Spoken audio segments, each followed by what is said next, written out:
Good morning, अस्सलाम वालेकुम। New updates और इन्फॉर्मेशन के साथ सुनो पाकिस्तान में आपको खुशामदीद कहते हैं। मैं हूं नजफ राजा और मेरे साथ मौजूद हैं हमेशा की तरह उज़ैर मलिक। और हम इस उम्मीद का इज़हार करते हैं कि हमारे तमाम देखने वाले, चाहने वाले, हमें सराहने वाले सब खैरियत से होंगे, ठीक ठाक होंगे।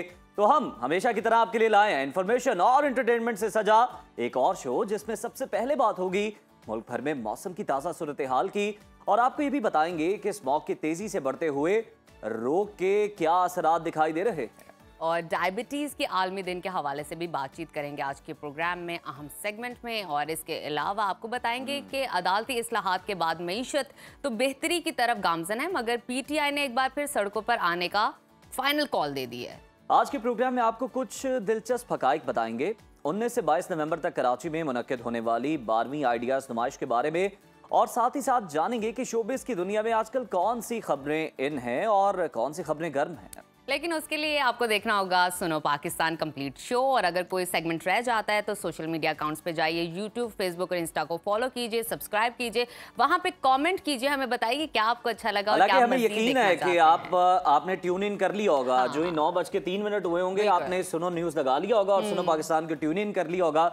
लेकिन फिर भी अगर कुछ रह जाता है, कुछ मिस हो जाता है किसी काम के दौरान, बिल्कुल, तो आप बाद में देख सकते हैं। तो सबसे पहले हम जान लेते हैं मुल्क भर में मौसम की सूरत हाल और वेदर की। तो आपको पता है फिर एक्सपर्ट नजफ ही हैं, तो नजफ तो आइए चलते हैं, आपको मौसम की सूरत हाल से आगाह करते हैं।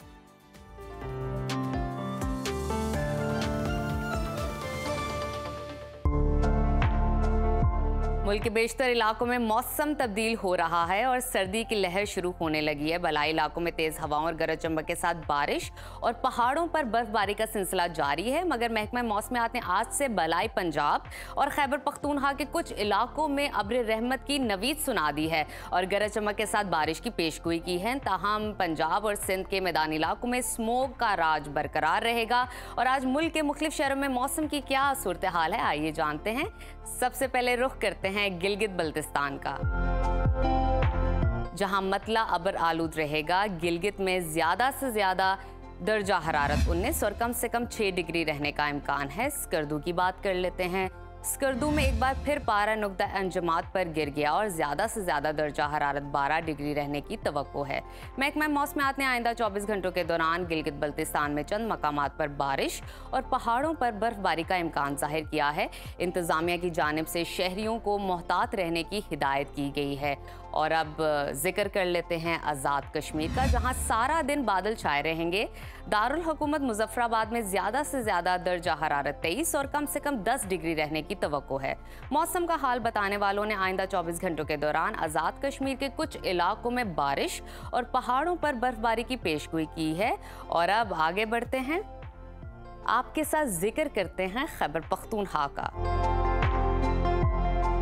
जहां बेशतर अजला में मतला जुज़वी अबर आलूद रहेगा। दारुल हुकूमत पेशावर में ज्यादा से ज्यादा दर्जा हरारत 27 और कम से कम 12 डिग्री रहने का इम्कान है। सवात की बात कर लेते हैं, जिसे पाकिस्तान का स्विट्जरलैंड कहा जाता है। वहां पर ज्यादा से ज्यादा टेम्परेचर 22 और कम से कम 12 डिग्री रहने की तवक्को है।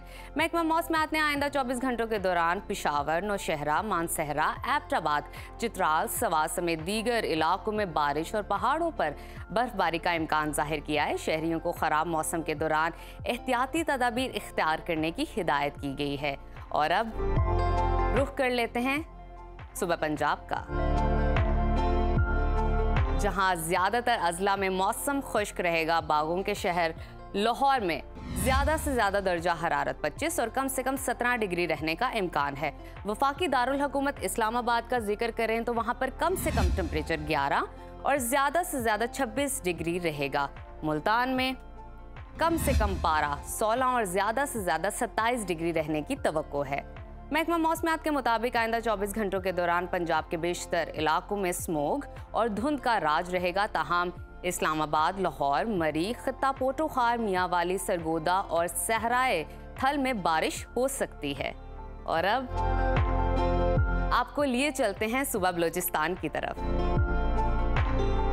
जहां बेशतर अजला में दिन भर सूरज का राज रहेगा। दारुल हुकूमत कोयटा में दर्जा हरारत कम से कम 2 और ज्यादा से ज्यादा 23 डिग्री रहने का इम्कान है। महकमा मौसमियात ने आइंदा 24 घंटों के दौरान बलोचिस्तान के ज्यादातर इलाकों में मौसम खुश्क और शुमाली अजला में मतला जुज़वी अबर आलूद रहने का इम्कान जाहिर किया है। और अब आखिर में जिक्र करते हैं सुबह सिंध का, जहां अक्सर अजला में मौसम खुश्क रहेगा। रोशनियों के शहर कराची में ज़्यादा से ज़्यादा दर्जा हरारत 33 और कम से कम 23 डिग्री रहने का इम्कान है। हैदराबाद की बात कर लेते हैं, वहां पर कम से कम दर्जा हरारत 21 और ज़्यादा से ज़्यादा 35 डिग्री रहने की तवक्को है।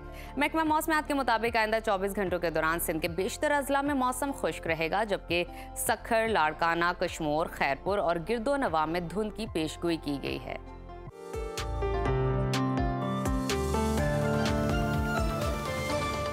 तो नाज़रीन, आपने जाना अहवाल मौसम का कि क्या सूरत हाल चल रही है। तो बता देती हैं, ये बताएं कि वैसे आपका पसंदीदा मौसम कौन सा है? पाकिस्तान के पास तो बहुत से मौसम है। मुझे सर्दियाँ पसंद है, लेकिन वो जो बहुत ज़्यादा सर्दियाँ होती हैं ना, वो जो जनवरी और फेब में आती है, वो नहीं अच्छी लगती, क्योंकि वो मुझे समहाउ ऐसा लगता है कि सर्दियाँ आपको पसंद है, लेकिन स्टूडियो में आप कह रही होती हैं एसी बंद कर दें, एसी कम कर दें क्योंकि हमारे सर पे लगे होते हैं ये बात तो ठीक है, वो क्योंकि फिर लाइट्स की भी पता आपको मजबूरी है। Maintain the temperature. चलें, लेकिन पता तो चल गया आपका पसंदीदा मौसम कौन सा है। तो अब आगे बढ़ते हैं और हज के हवाले से अहम खबर है जो कि हम आपके साथ शेयर करते हैं। तो जनाब, हुकूमत की जानिब से सरकारी हज पॉलिसी का ऐलान कर दिया गया है, जिसके मुताबिक सरकारी स्कीम के अखराजात 10,75,000 से 11,75,000 रुपए के दरमियान मुतवक्के हैं। यानी अभी ये फिक्स नहीं किए गए और ये एक्सपेक्ट किया जा रहा है कि इतने ही होंगे। इजाफी सहूलियात में कुर्बानी की रकम 55,000 रुपए है, जबकि आज़मीन हज की रकम एक साथ में भी अदा कर सकेंगे। ये बड़ी खुशाइन बात है। मतलब पहले तो आपको यकमुश्त जो है ना रकम की अदायगी करना पड़ती थी, लेकिन अब ये कि जो मैं कहता हूँ मुकद्दस सफ़र का शौक़ रखते हैं, ज़ौक़ रखते हैं और बड़ी चाहत होती है कि वो जाएँ हज पर, और अपनी सारी जिंदगी हम देखते हैं कि वो सेविंग्स भी नजफ इसीलिए कर रहे होते हैं। बिल्कुल, और तो बड़ी सहूलत ये है कि किस्तों में भी वो अब जो है ना वो पे कर सकते हैं। और भी अपने नाजरीन को बताते हुकूमत का अच्छा इक़दाम है, इसे सराहना चाहिए। और एक साल आपको ये भी बताते चलते हैं कि इस साल में 1,79,210 खुश नसीब मुकद्दस फरीज़ा अदा कर सकेंगे, जबकि 12 साल से कम उम्र बच्चे मरीज हज पर नहीं जा सकेंगे। ये भी एक इन्होंने एक नई इनोवेशन की है। वफात पाने के बाद जो है जो मतलब जो हुजाजे कराम बा होंगे और खुदा ना खास्ता कोई मेडिकल 10 लाख रुपए पहले दिया जाता था, कुछ भी हो जाता है, और अब 20 लाख दिया जाएगा। मौत हो जाती है तो उनको मुआवजे के तौर पर जो उनके अहले खाना उन्हें 20 लाख मिलेंगे। अगर कोई हुजाज, जिस तरह हमने देखा था कि एक मौके पर भगदड़ मच गई थी, कोई भी नाखुशगवार वाकया पेश आता है, जख्मी हो गए, तो उसका भी मुआवजा मिलेगा। वो तकरीबन मेरा ख्याल है 10 लाख है। इसके अलावा अगर नई हज पॉलिसी को हम देखें तो इसमें सरकारी और जो निजी कोटा है इसको 50-50 कर दिया गया है। इस रेशो को सरकारी स्पॉन्सरशिप जो स्कीम है ये पहले आइए पहले पाइए के उसूल पर होगी, और वफाकी वजीर मजहबी उमूर ने सऊदिया जाकर भीख मांगने वालों के खिलाफ भी सख्त कार्रवाई का ऐलान किया है। ये मेरा ख्याल है सबसे इम्पोर्टेंट है, और ये चीज जो थी ना ये समझ रहे थे कि बहुत जरूरी है। मुल्क का इंप्रेशन डाउन करती है, और कहीं ना कहीं इंप्रेशन डाउन करती नहीं, कर चुकी है ये ऑलरेडी, हमें बड़ा डैमेज कर चुकी है, और भी करेगी अगर पता ये चला। और नजफ इसमें दिलचस्प जो हकाइक है वो अपने नाजरीन के साथ भी शेयर करें। पता ये चला कि पूरे पूरे गैंग्स बने हुए हैं जनाब, जो कि ऐसे लोगों को हायर करते हैं, वो माशाल्लाह जाते हैं, सीजन लगाते हैं। क्या बात है? और वहाँ पे ऐसा हाँ सीजन लगाते हैं भाई, 3, 4, 6 माह का सीजन लगाते हैं और फिर 6 माह आके एंजॉय करते हैं।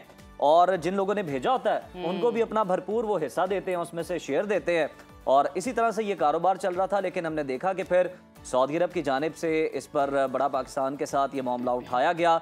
पाकिस्तान को हिदायत जारी की गई कि इस बारे में कुछ किया जाए, और पाकिस्तान भी पहले से ही हम देख रहे थे इस चीज़ को लेके बड़ा जो था वो अलर्ट था और इन चीज़ों को बड़े क्लोजली देख रहा था। और फिर वो जो सारा एक नेक्सस बना हुआ था ना इस ग्रुप के दरमियान, पाकिस्तान ने उसको तोड़ा, और अब जो है ना बड़ी जांच पड़ताल की जाती है अगर कोई जा रहा है बाहर, और कोशिश करेंगे वापस से अपना इंप्रेशन मेंटेन किया जा सके। चले मजीद आगे बढ़ते हैं, और आप मुश्किल काम है लेकिन कोशिश तो करनी चाहिए। कोशिश करनी चाहिए। अमेरिका के नए मुंतखब होने वाले सदर डोनाल्ड ट्रंप के हवाले से जिनकी सिक्योरिटी के लिए मुनफरिद नौयत के इंतजाम यकीनी बनाए जा रहे हैं, अब ट्रंप की हिफाजती दस्ते में एक रोबोट कुत्ता शामिल किया गया है जो कि इंसानों की तरह रिस्पॉन्स करता है। देखे ना, वो जो कहते थे ना लोग कि टेक्नोलॉजी आपकी जॉब्स को किस तरह से खत्म करेगी, ये उसकी मेरा ख्याल है एक मिसाल है। लेकिन देखते हैं कि कितनी अच्छी सिक्योरिटी के फराइज ये कुत्ता रोबोटिक जो है सरंजाम देता है।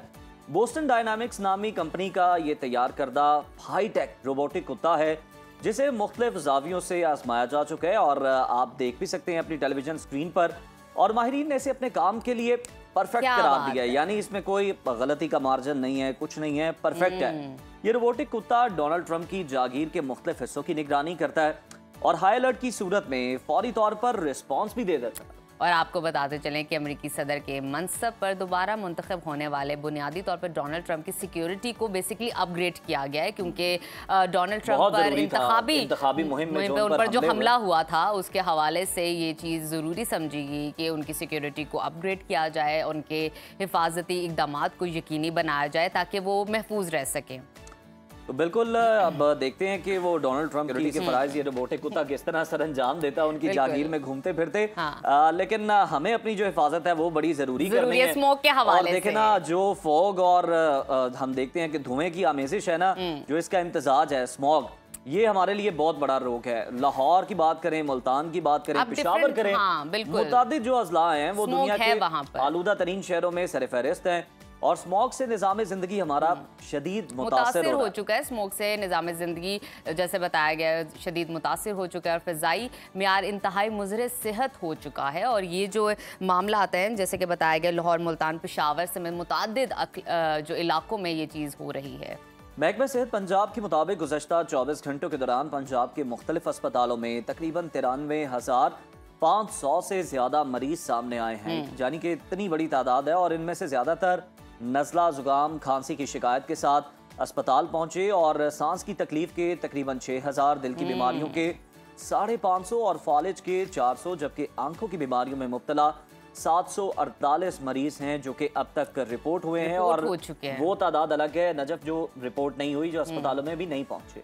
वफाकी वज़ीर मनसूबाबंदी एहसन इकबाल ने स्मोक की ख़तरनाक सूरत हाल पर तशवीश का इजहार करते हुए कहा है कि एक बहुत बड़ी इंसानी और माशी इमरजेंसी है ये, और स्मोक से मुल्क भर में 2.5 लाख कब्ल अज़ वक्त अमवात का ख़तरा है। मतलब आप जो है 2.5 लाख यकीनी बना सकते हैं इसको। इससे 9% GDP मुतासिर हो सकता है। उन्होंने ख़बरदार किया है कि अगर स्मोक पर काबू पाने के लिए बर वक्त इकदाम ना किए गए, आप रूल्स एंड रेगुलेशन तो लगा देते हैं लेकिन कहीं ना कहीं एग्जीक्यूशन में मसाइल आ जाते हैं, तो इसके संगीन नताइज का सामना करना पड़ सकता है। दूसरी जानिब एक और बड़ी खौफनाक रिपोर्ट है, मैं तो इसे खौफनाक ही कहूँगा। देखें ना, बच्चे सबको प्यारे होते हैं, जिगर का टुकड़ा होते हैं। यूनिसेफ ने भी खबरदार किया है कि स्मोक से पंजाब में 1 करोड़ 10 लाख बच्चों की सेहत को संगीन खतरा है, जबकि 1 करोड़ 60 लाख बच्चों की तालीम भी मुतासर हो रही है। फ़ज़ाई आलूदगी के हामला ख़वातीन पर भी तबाहकुन असरात मुरतब हो सकते हैं। रिपोर्ट में ये कहा गया है, इंतबाह किया गया है, यूनिसेफ ने हुकूमत से स्मोक में कमी के लिए हंगामी इक़दाम करने का मुतालबा किया है। स्मोक के असरात से कैसे बचा जाए और ख़ास तौर पर बच्चों और बुजुर्गों को स्मोक से हम किस तरह से महफूज रख सकते हैं, इसी पर बात करने के लिए हमारे साथ मौजूद हैं पल्मोनोलॉजिस्ट डॉक्टर इरफान मलिक साहब। डॉक्टर साहब, वेलकम टू सुनो पाकिस्तान। सबसे पहले ये बताइएगा कि स्मॉग ने इंसानी जिंदगियों को खतरे में डाला है। स्मॉग सेहत के लिए किस तरह खतरनाक है और इससे कौन कौन सी बीमारियां लग सकती हैं आपको? बिस्मिल्लाहिर्रहमानिर्रहीम, thank you so much ji. Smog ने तकरीबन लाहौर में तो हमारे हर घर को मुतासिर किया हुआ है और इससे कौन सी बीमारी नहीं लग सकती। I think this is the most valid question. और मैं ये अक्सर मीडिया पे देख रहा हूँ, जब बात भी कर रहा हूँ तो लोग मोर फोकस करते हैं टुवर्ड्स लंग डिजीज, लेकिन सिर्फ रेस्पिरेटरी डिजीज नहीं है जो इससे होती हैं। इससे लोगों में हार्ट अटैक का बाइस भी बन रही है, कार्डिक डिजीज का बाइस बन रही है, ब्लड प्रेशर का बाइस बन रही है और स्किन कैंसर का बाइस बन रही है। इवन लंग कैंसर भी हम इसमें एक्सपेक्ट कर रहे हैं। और अगर प्रेग्नेंट फीमेल है तो उनमें pre term babies, pre mature babies, pre term labour, death की भी प्रोबेबिलिटी बढ़ जाती है। और जो बच्चे इस एनवायरनमेंट में सांस लेते हैं उनमें IQ लेवल भी उनका लो हो जाता है और उनकी डेवलपमेंटल प्रॉब्लम भी हो जाती है। तो इसमें वो वल्नरेबल ग्रुप जिसकी आप बात कर रहे हैं, जिसमें एक्सट्रीम ऑफ एज बच्चे हैं, बुजुर्ग शामिल हैं और प्रेग्नेंट फीमेल है, या वो लोग जिनको सांस, दिल का मसला है या क़ुव्वत मुदाफ़त कम करने की दवाई इस्तेमाल कर रहे हैं, वो सबसे ज़्यादा उनको जो है वो प्रोटेक्शन की ज़रूरत है। लेकिन इट डजंट मीन कि हमें नहीं ज़रूरत। इस वक्त जो एयर क्वालिटी इंडेक्स है उसमें हर बंदा है vulnerable for these kind of disease जो कि मैंने आपको बताई। बिल्कुल ठीक। डॉक्टर साहब ये बताइए, वफाकी वज़ीर मनसूबाबंदी एहसन इकबाल ने कहा है कि स्मोक से मुल्क भर में 2.5 लाख कब्ल वक्त अमवात का ख़तरा है।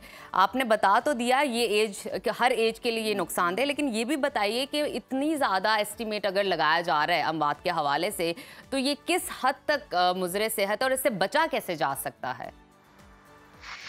देखिए हाँ, थोड़ा सा ठीक है, आई एग्री कि ये थोड़ी इस वक्त जो मीडिया है वो इसको बार बार बात कर रहा है और ये अनयूजुअल नहीं है। आप जरा पिछला डाटा उठाएं, 1,45,000 डेथ हम एयर पोल्यूशन से एक्सपेक्ट करते हैं नहीं इन पाकिस्तान, 1,45,000। और अब जो स्मोक का जो ड्यूरेशन है जो कि पहले 2 हफ्तों पे मुश्तमिल था, फिर महीना हुआ, अब ये 2-2.5 महीनों पे आ गया, तो इसका इम्पैक्ट बढ़ेगा। तो ये क्योंकि हमारे यहाँ स्टैटिस्टिक्स तो इतनी स्ट्रांग नहीं होती, लेकिन एक्सपेक्टेशन तो यही है। अगर हम पुराने पिछले कुछ डाटे को उठाएं तो 1.5 लाख तो पहले भी हम कह रहे थे, तो 2.5 लाख तो मैं समझता हूँ ठीक फिगर है, इसमें एक्सपेक्टेड है। और इसमें वही लोग जो वल्नरेबल है वो ज्यादा शिकार होने के। अच्छा डॉक्टर साहब, ये भी बताइएगा कि स्मॉग जो है ये मतलब किस तरह से इंसानी सेहत को मुतासिर करती है, मरहलावार, मतलब कहाँ से शुरू होती है और फिर किस किस तरह से ये मुतासिर करती चली जाती है शख्स को, और कौन सी ऐसी उम्र के अफराद हैं जो कि इससे सबसे ज्यादा मुतासिर हो सकते हैं?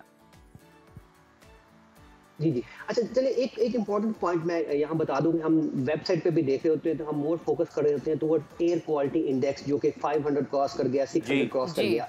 लेकिन सबसे प्रॉब्लमेटिक इसमें जो मैटर है वो एक वर्ड लिखा होता है पर्टिकुलर मैटर 2.5, यानी वो ज़रात जिनका साइज 2.5 माइक्रोन है। अगर इसको मैं एक लेमैन ज़बान में समझाने की कोशिश करूं तो जो हमारे बाल हैं उससे 50 गुना छोटे ये पार्टिकल मैटर होते हैं, ज़रात होते हैं जो कि नाक से क्रॉस करते हुए आपके हवा की थैलियां जो कि फेफड़ों में मौजूद है उनको डैमेज करते हैं, उससे वो ब्लड में एब्जॉर्ब हो जाते हैं। अगर कोई भी मटीरियल है वो ब्लड में एब्जॉर्ब होता है, इसका मतलब है वो किसी जगह पे भी इफेक्ट कर सकता है, तो वहां से वो एब्जॉर्ब होके। अच्छा डॉक्टर साहब, ये बताइएगा जिस तरह से आपने बताया कि ये पार्टिकल्स नाक के जरिए आपकी जो है ना बॉडी में शिफ्ट होते हैं, मास्क इस सूरत हाल में कितना मददगार साबित हो सकता है स्मॉग में? और मास्क भी बताइएगा डॉक्टर साहब, कौन से वाला मास्क, क्योंकि हर तरह के मास्क मार्केट के अंदर मौजूद हैं, कौन सा वाला इफेक्टिव है? सवाल मुझसे ये पूछा जाएगा तो सबसे इंपॉर्टेंट तो ये है कि प्रोटेक्शन ही है, हम घर में रहें, अगर बाहर जाना है तो मास्क पहने। अच्छा एक चीज याद रखें कि मास्क से हम एयरवे से जो पेनिट्रेशन हो रही है उसको ब्लॉक करें, तो आईज को भी कवर करना है, आपको ग्लासेस भी पहनने, ये दोनों बाहर जाते हुए आपने जरूर पहनना, कि ये आईज में भी जाता है, वहां पे भी इरिटेशन करता है, वहां से भी अब्जॉर्प्शन इसकी होती है। अच्छा मास्क की जहां तक आपने बात, 2 तरह के मास्क अब हम पब्लिक को इतनी अवेयरनेस दे चुके हैं, एक सिंपल सर्जिकल मास्क होता है और एक N95 मास्क होता है। तो आइडियल इज N95, लेकिन अगर आप सिंपल सर्जिकल मास्क को डबल कर दें तो वो भी किसी हद तक प्रोटेक्शन कर सकते हैं। ठीक है, बिल्कुल ठीक। अच्छा डॉक्टर साहब बताइए कि फौरी तौर पर इलाज के हवाले से अगर किसी को ज़्यादा उसी टाइम पे इफ़ेक्ट किया स्मोक, वो बाहर गया और उसको इफ़ेक्ट हो गया स्मोक का, सांस लेने में दुश्वारी हो रही है, तो फौरी तौर पे इंस्टेंट हम उसको क्या चीज़ रिलीफ के लिए दे सकते हैं? देखिए जिस पेशेंट की आप स्पेसिफिकली बात करने की कोशिश कर रहे हैं, तो हम being a professor of pulmonology हम ये समझते हैं कि ये वो शख्स है जिसमें ऑलरेडी सांस का कोई मसला होगा, लाइक दमा होगा या COPD होगा, तो इसका मतलब है कि उसको ये एनवायरनमेंट से केमिकल ने ट्रिगर किया है। तो ऐसे पेशेंट को यूजुअली पता होना चाहिए कि इसका रेस्क्यू इनहेलर कौन सा है। हम नॉर्मली एक इनहेलर प्रिस्क्राइब करते हैं कि अगर अलामात आप में भर रही हैं तो आप ये इनहेलर उस वक्त ले सकती हैं। तो ये बड़ा ज़रूरी है ऐसे तमाम पेशेंट को जिनको सांस का मसला है, वो अपने डॉक्टर से उस रेस्क्यू इनहेलर का जो इमरजेंसी में यूज़ होता है उसका पूछें। Same is true with the cardiac patient. अगर कार्डिक पेशेंट को भी दिल में भारीपन महसूस होता है, उसको पसीना आना शुरू होता है, तो आप लोगों ने अक्सर देखा होगा कि जुबान के नीचे गोली रखी जाती है। तो ये जो रेस्क्यू मेडिसिन है ये पेशेंट को पता होना बहुत जरूरी है। तो मेरी तो रिकमेंडेशन ये होगी कि जो भी इन बीमारियों में मुब्तला है वो अपने डॉक्टर से एक दफा रुजू जरूर करें। बिल्कुल, डॉक्टर से कंसल्ट करना जरूरी है। डॉक्टर साहब लास्टली हमें ये बता दीजिएगा जरा टू द पॉइंट, कौन सा एज ग्रुप ऐसा है जिसको आप डिफाइन करेंगे, क्योंकि यूनिसेफ की जो रिपोर्ट आई है उसमें बताया गया कि 1,10,00,000 बच्चों की सेहत को संगीन खतरा स्मोक से, तो कितनी उम्र के बच्चे और जो बड़ी उम्र के अफराद हैं, अब वो कौन सा एज ग्रुप है जो कि बहुत ज्यादा मुतासर हो सकता है और उनको ज्यादा बचने की एहतियात की जरूरत है? ये एक्सट्रीम ऑफ एज की जब हम बात करते हैं तो less than 5 year and above 60, ये 2 एज ग्रुप है जिनको हम बात कर रहे होते हैं, तो इनको ज्यादा एहतियात की जरूरत है। प्लस वो प्रेग्नेंट फीमेल और जिनमें दिल, शुगर, सांस, गुर्दों का या कुव्वत मुदाफित कम करने की मेडिसिन इस्तेमाल कर रहे हैं, ये वो लोग हैं जिनको सबसे ज्यादा एहतियात की जरूरत है। बिल्कुल ठीक है, बिल्कुल ठीक है, आपका पॉइंट आ गया। बहुत शुक्रिया डॉक्टर इरफान मलिक साहब सुनो पाकिस्तान को वक्त देने के लिए। तो बड़ा अच्छा और बड़े बेहतरीन तरीके से डॉक्टर साहब ने ये बताया कि आपको पहले तो कंसल्ट करना है अपने मौलिद से, और फिर साथ साथ जो एहतियाती तदाबीर हैं वो लाजमी इख्तियार करें। और जो सबसे अहम बात आज की थी वो ये थी कि खाली मास्क से काम जो है ना वो खत्म नहीं होगा, जो इसके पार्टिकल्स हैं वो आंखों के जरिए भी जा सकते हैं। तो आप अगर बाहर निकल रहे हैं, बड़ी मजबूरी है, आपने अगर रिस्क का कोई बंदोबस्त करना है, बाहर निकलना है, तो तो फिर आप चश्मे का इस्तेमाल जो है ना वो भी लाजमी कर लें। और सबसे इम्पोर्टेंट चीज़ ये, घर आके wash your face, wash your hand, which is very important, ताकि आप सेफ रह सकें। और उसी तरह की कुछ प्रैक्टिसेस कर रहे हैं जिस तरह की कोविड में किया करते थे। मतलब इसमें कपड़ों का तो नहीं है, लेकिन चलेंगे कि आप अपना फेस वॉश करें, अपनी आंखों में ठंडा पानी डालें, धोएं उसको अच्छी तरह से।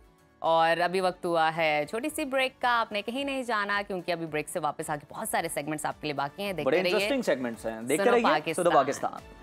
Welcome back to Suno Pakistan. और प्रोग्राम के सिलसिले को आगे बढ़ाते हैं और आपको एक पैकेज दिखाते हैं, जिस पैकेज के अंदर आप देखेंगे, दिखाने से पहले आप उस पैकेज के अंदर देखेंगे कि सबसे कम कीमत पे बेहतरीन और खूबसूरत कपड़े, और वो एक बाजार है ऐसा जहाँ से अपनी सोच से भी कम कीमत पर आप कपड़े हासिल कर सकते हैं। और ये सबको ही पता है कि जो सर्दियों के कपड़े हैं ये जरा ज्यादा एक्सपेंसिव होते हैं। कम कीमत और अच्छी क्वालिटी मिले तो क्या ही बात है, इसी बाजार से ही मिल सकती है ना फिर। तो इस नौखे और सस्ते बाजार की फिर सैर करते हैं रुबीना यूसुफ के साथ।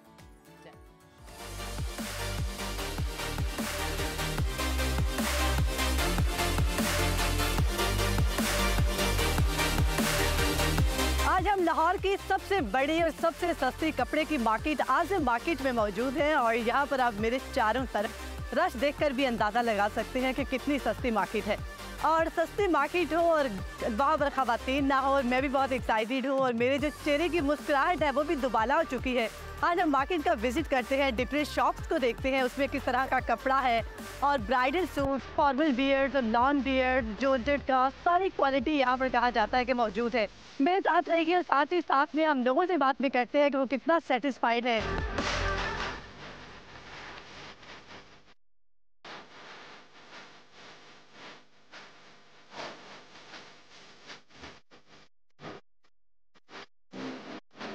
अच्छा मुझे बताइएगा कि आप सेटिस्फाइड है, आप मुतमईन है कि यहाँ पर अच्छे कपड़े मिलते हैं? ये सेटिस्फाई है। हमने लाहौर में बड़ी जगह पर विजिट किया है, इछरा में, यतीम खाना में, ओरिगा में, काफ़ी सेंटर्स में किया है, लेकिन यहाँ पे हर चीज़ हमें ना 30 to 40% डिस्काउंट में मिलती है। कितनी प्यारी है आप माशाल्लाह। Thank you so much. अच्छा मुझे ये बताइएगा यहाँ पर आना कैसे हुआ इतनी रश में आग? बेसिकली मेरी शादी की शॉपिंग चल रही है, तो डेट्स वाई मैं जो है यहाँ से कुछ कपड़े खरीदने थे, कुछ आपको पता है कॉस्मेटिक्स वगैरह उस तरह का सामान खरीदने में। अच्छा मुझे बता रहा है कि जो बाकी आम मार्केट है और ये वाली मार्केट में कितना फ़र्क है? देखें बाहर जो है वो रेट्स होते हैं वो डबल ही होते हैं, ठीक है, एक्स्ट्रा ऑर्डिनरी बता रहे होते हैं। यहाँ पर यह है कि आपको फिरना ज़रूर पड़ता है, बट आपको चीज़ आपके मतलब की मिल जाती है और रीज़नेबल मिल जाती है। आम मार्केट और यहाँ की मार्केट में प्राइसेस का कितना फ़र्क है? काफ़ी फ़र्क है, ये एशिया की सबसे बड़ी मार्केट है। भाई मुझे ये बताइएगा कि ये दुपट्टा कितने का एक? ये 2 पीस है फैंसी। अच्छा ये 2 पीस फैंसी सूट है और ये कितने का दे रही हूँ? कमर सूट 3000 का दे दें। अच्छा सिर्फ 3000 का है और ये बहुत ही ज़बरदस्त है। और जैसे कि ये क्या है एक? ये फैंसी सूट है, 2 पीस है फैंसी सूट है और ये कितना प्यारा है। ब्लैक देख के तो गर्ल्स हमेशा ब्लैक पहनना ही पसंद करती है। जैसे अगर मैं आपको दिखा सकूँ तो ये बहुत ही ज़बरदस्त सूट है और इसका ये दुपट्टा साथ ये दुपट्टा है और ये सिर्फ 3000 रुपये में है। और अगर आप किसी ये ब्रांड में जाएँ तो आपको लग पता जाएगा। और ये कितना ज़बरदस्त दुपट्टा है अगर आप इसको इस तरह से कैरी करें तो वाओ। अच्छा भाई मुझे बताइएगा कितने अर्से से आपकी ये शॉप है यहाँ पर? ये 3-4 साल से। अच्छा अगर मैंने ये लेना हो तो कितने का देंगे आप मुझे? आपको भी यही रेट देंगे। मुझे हमने आगे भी लेस करके लगाए हुए हैं। प्लीज सही बताइए ना, अगर मैंने लेना हो तो कितने का देंगे आप? रेट हमारा फाइनल होता है, हमने आप कम नहीं करेंगे? नहीं 3000 से कम नहीं करते। भाई इसकी प्राइस बताइएगा। इसका रेट है 25, लेकिन आपको 2000 की देंगी होलसेल रेट में। वाओ कितनी प्यारी है, वेलवेट की शॉल है, जैसे कि अभी सर्दियाँ स्टार्ट होने वाली है और इस तरह की इनके पास बहुत ही अच्छे डिजाइन है। अच्छा सर ये बताइएगा जो बाकी आम मार्केट और इस मार्केट में प्राइस का कितना? मीर आसमान का फर्क है। यही पीस अगर लिबर्टी वगैरह हो तो वहाँ पे 3500-4000 रुपये इसका रेट है, यही स्टोर का। हमारे होलसेल रेट है आप तो आपको इसी रेट में 2000 रुपये मिलेगी। और मुझे कितने की मिलेगी? 2000 रुपये। अल्लाह ना करे भाई, मुझे कितने की मिलेगी? 1800। ठीक है जी। आप क्या फायदा यहाँ पर आने का? मैंने कहा डबल आपको कम रेट बता दी, डबल रेट है इसका। यार अगर मैं ये कहूँ कि मुझे 1000 में चाहिए, मुझे मिलेगी। वाली हाँ मिल।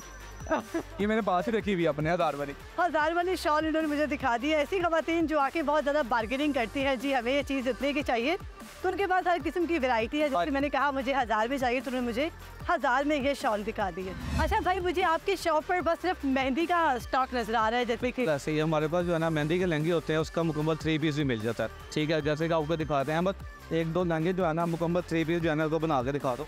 अच्छा वाह, अच्छा ये मुझे दिखाइएगा कितना प्यारा मेहंदी का है, और ये कितने का है? ये आपको मिलेगा 4500 का 3 पीस। ये होलसेल का रेट है। 4500 का? आप मुझे भी इतने का देंगे? आपको जो है ना 200-300 कम कर देंगे। सिर्फ 200-300, फिर हमें क्या फायदा? ये होलसेल की मार्केट है, यहाँ पे जो है ना इतना ही मार्जिन होता है। अच्छा ये बताइएगा कि आप लोग ये अपना खुद बनाते हैं? ये हमारी अपनी फैक्ट्री है टोकर पे, हमारा सारा अपना माल तैयार हो रहा है। ये किसी ने ले दी रही, सारी अपनी डिजाइनिंग है, बाहर अपना माल। तो आप लोग कहाँ से बेचते हैं? वैसे लाहौर में ही जाता है या आप लोग कहीं बाहर भी? लाहौर, सियालकोट, फैसलाबाद, रावलपिंडी। तो मैं इनकी शॉप पर कुछ लहंगे आपको दिखा देती हूँ, क्योंकि मुझे बहुत पसंद आ रहे हैं। जैसे कि ये लहंगा बहुत ही प्यारा है, अगर आप देखें तो बहुत ही यूनिक है। और उसके बाद ये दुपट्टा मुझे बहुत अच्छा लग रहा था, लेकिन खुद तो मैं नहीं लूँगी। सारी डिजाइनिंग है, सारी एक दफ़ा जो है दिखा दें। क्यों? अच्छा यहाँ पर कुछ चलेंगे भी यहाँ यूनिक, ये भी मेहंदी में पहनने जाते हैं। वाह कितना प्यारा है सर। इसकी क्या प्राइस है? ये आपको जो है ना 2500 का मिल जाएगा सारी लहंगा। अच्छा ये अकेला 3200 का है, और कितना क्यूट है। वाह, अगर मैं आपको ये लहंगा दिखाऊं तो इट्स अमेजिंग। इसकी कुर्ती कहाँ पर है? अब ऐसी कुर्ते बनाना शॉपिंग कलर की कुर्ती पर बहुत प्यारा है। दिल चाह रहा है कि मैं यहाँ पे पहन लूँ, मैं यहाँ पर पहन नहीं सकती। ये इसकी शॉपिंग कुर्ती है। अच्छा इसकी कुर्ती तो बिल्कुल वो नहीं है, ये डिफरेंट कंट्रास्ट का काम होता है, तो ये कंट्रास्ट है, वो कुर्ती मिलेगी। ठीक है, दुपट्टा भी कंट्रास्ट ही होगा। वाह। अच्छा इसकी जो लहंगा है, इसकी सबसे खूबसूरत चीज़ मुझे ये लगी है कि फ्रंट से तो बहुत प्यारा है, लेकिन अगर आप इसको इधर से नहीं देखें तो आप मिल जाइए।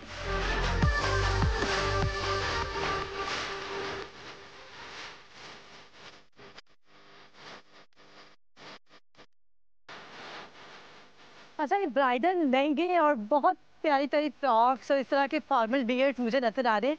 ये आपने कहीं से बने बनाए उठाए हैं या? हम अपना तैयार कर।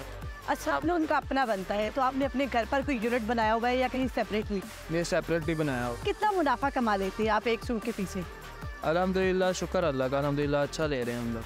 तो अगर किसी ने शादी के लिए भी आपसे कोई एक उठाना हो, एक खाना वो भी दे सकते हैं आप लोग? अच्छा ये अगर शादी के लिए किसी ने कोई एक पूरा लहंगा या फ्रॉक लेनी है तो वो दे सकते हैं। अच्छा ये मुझे बहुत पसंद आ रहा है, ये ब्लू वाला।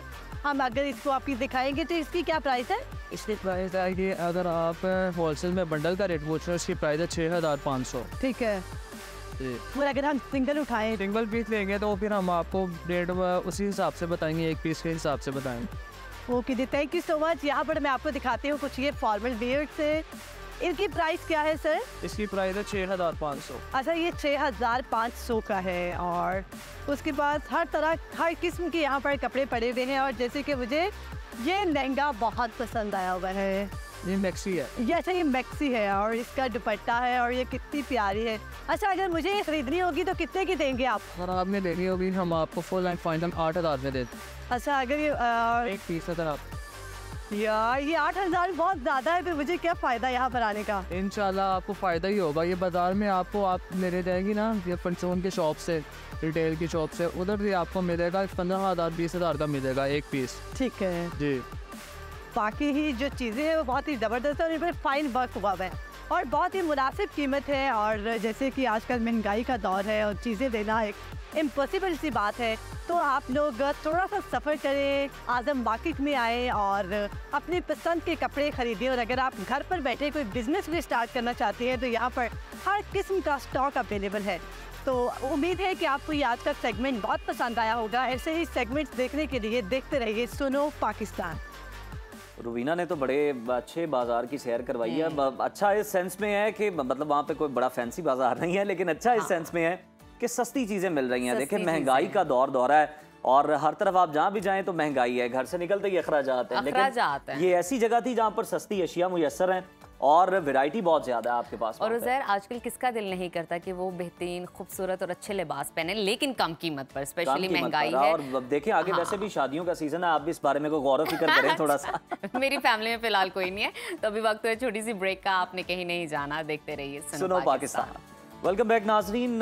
ज़ियाबितस या शुगर की बीमारी ये एक ऐसा मरज़ है जो कि खामोशी से इंसान के जिस्म में जगह बनाता है और फिर मुख्तलिफ अज़ा को मुतासिर करता है। आज पाकिस्तान समेत दुनिया भर में ज़ियाबतीस से बचाव का आलमी दिन मनाया जा रहा है और इस दिन को मनाने का मकसद शुगर की अलामात, उससे पैदा होने वाली पेचीदगियों और उससे बचाव के मुतालिक लोगों को आगाही फराहम करना है। बिल्कुल, और आज साथ ही साथ आपके साथ शेयर करते हैं WHO और इंटरनेशनल डायबिटीज़ फेडरेशन के मुताबिक पाकिस्तान में 70 लाख से ज़ायद अफराद डायबिटीज़ का शिकार हैं और अगले साल तक ये तादाद 1 करोड़ 30 लाख तक पहुंचने का खदशा जाहिर किया जा रहा है।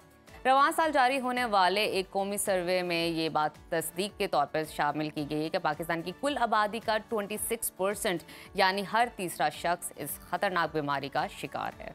ज़ियाबतीस से बचाव के आलमी दिन के मौके पर इस मूजी मरज़ की अलामात, वजूहात, एहतियात और इसके मुस्तकिल इलाज के मुतालिक जानने के लिए आज हमने अपने प्रोग्राम में दावत दी है laparoscopic and bariatric surgeon professor doctor Naveed Malik. इससे पहले हम उनसे गुफ्तगू करें, ज़ियाबतीस से मुतालिक हमने एक रिपोर्ट तैयार की है, पहले आपको वो दिखाते हैं। आज पाकिस्तान समेत दुनिया भर में ज़ियाबतीस का आलमी दिन है। इस दिन को मनाने का मकसद दुनिया में आम आगाही फैलाना और इंसुलिन के मुजीद फ्रेडरिक बैंटिंग को खिराजे तहसीन पेश करना है। IDF और आलमी इदारा सेहत WHO ने शुगर की बढ़ती हुई खतरनाक शरह के पेश नज़र अवाम में शुगर से बचाव और बर वक्त इलाज के लिए आम आगाही पैदा करने के लिए पहली बार 1991 को शुगर का आलमी दिन मनाया था।